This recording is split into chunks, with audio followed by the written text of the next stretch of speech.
coming up on Sunday right here on Sports Radio 105.7 The Zone. We've got the Cincinnati Bengals against the Kansas City Chiefs, a game that was flexed to prime time. 7 o'clock pregame show, kickoff at 8:30. And our friend Marisa Contipelli, Bengals.com, joining me. And Marisa, first of all, last Sunday was a bummer with the Bengals taking the lead. And as soon as they scored with a minute 18 left, I'm like, man, they gave them too much time. And it ended up burning them. But what has the reaction been since that game? I imagine it was hard to get over because it was a division game and it was the Steelers. But how do you feel like the guys have tried to move on from that disappointing loss last Sunday?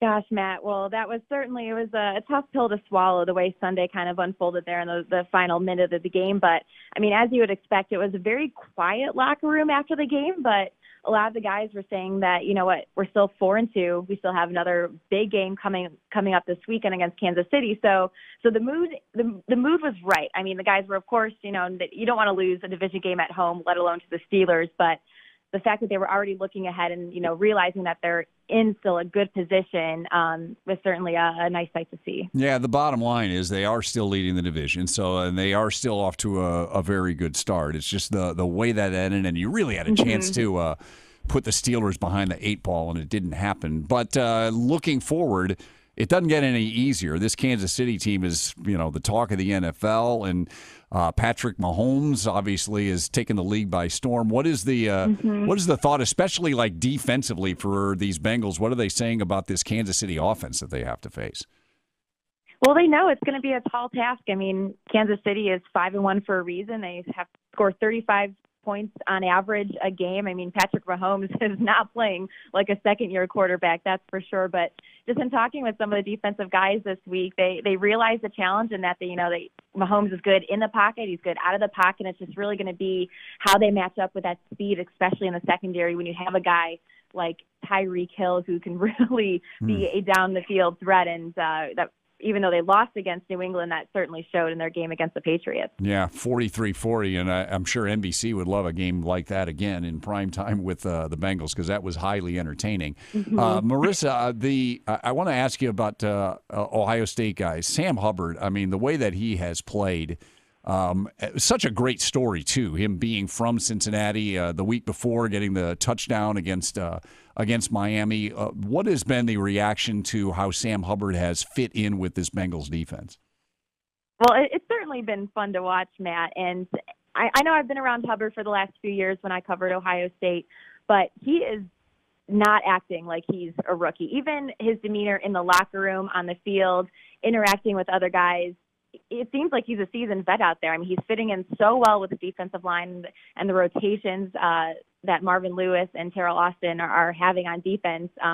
It's been great to see, and he's someone that they said months ago they felt that he was ahead of schedule in terms of development, and it's certainly shown with just how much he's gotten in there in the rotation. In terms of Billy Price, who was injured in that Thursday night game early in the season with the ankle, how is he coming along? Do they expect to have him back soon, later? Where is Billy Price on his recovery? Well, in good news, Billy Price is out of the walking boot, so he's been out at field this week, kind of working on the rehab field, so not quite in yet with the offense. It's yet to be seen when exactly he will be back. Of course, next weekend, Bengals play Tampa Bay, and then they have the bye week. So it would not surprise me if we don't see him until after the bye, just to kind of take a little bit more precaution with him, not rush him back. He will be out this Sunday, so we at least know he will not play this Sunday against the Chiefs. Marisa Contipelli, Bengals.com, joining us as the Bengals get ready for the Sunday night primetime game against Kansas City. I say primetime, and for a lot of Bengals fans, that makes you cringe because, you know, the numbers are out there, like how they do in primetime. I'm wondering, is that a talking point? I mean, because, you know how this works. We're reporters and everybody knows that. Is that something that gets asked to these guys this week? Have they been asked about it? And what do they say about the struggles that the Bengals, for whatever reason, have had in primetime over the years? That is definitely something that has been asked. But to the players' credits, I mean, this is a new year. It's a new team. You can't think about what's happened in the past, even though the numbers obviously are not in favor. It's 3-15 overall on the last 18 Sunday night matchups that the Bengals have played in. But I'll give the guys a lot of credit. They've taken the right approach. You can't look at that. All that's different is that you have to wait a little bit longer in the day. And really the loss on Sunday has had that effect that you want in the locker room. The guys are motivated. They're ready. They don't want to have 2 losses in a row. Yeah, I want to ask you about that because, this is kind of – and when we've had you on before, Marisa, you've mentioned a few times that the players, the veterans there, feel like there's something different this year, that the way they've reacted.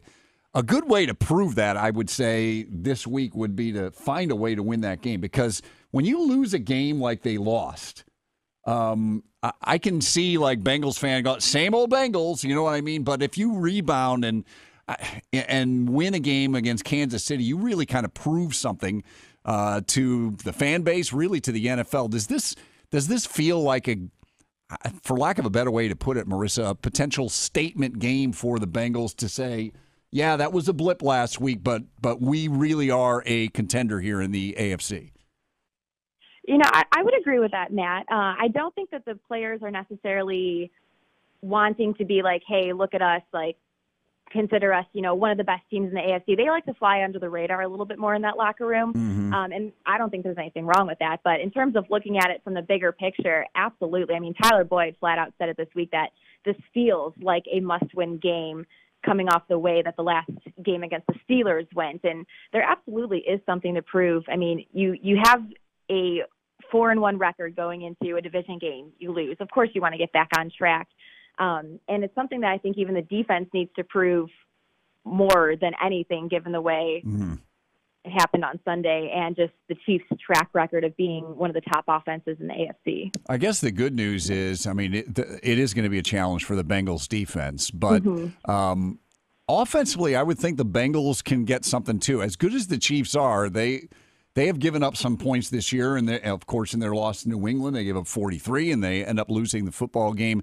Is there a confidence level? I mean, what is the mood like offensively? Do they feel like they're in a good place going into this game against the Chiefs?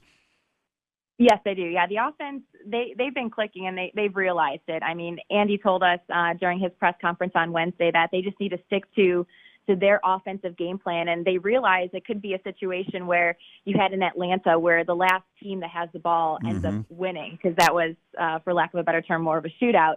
So they realize that the Chiefs, they're going to put up points. It's going to be a struggle and a difficult time for the defense to try to contain that offense. So, of course, this offense, they're confident. They're going to want to put up as many as they can. And you talk to the offensive guys, they are feeling confident. It's shown. I mean, they're averaging 29 points per game, 6th in the league. So, I mean, they've been getting the job done. All right, Marisa, thanks for spending some time with us. On a side note, you're doing a heck of a job. I look at the stuff that gets tweeted out, the interviews you do, like with the CBS analysts and the Fox analysts before games and stuff. You're doing a great job, and we appreciate you taking a few minutes with us. Well, Matt, I certainly appreciate that, and I'm always happy to join you guys.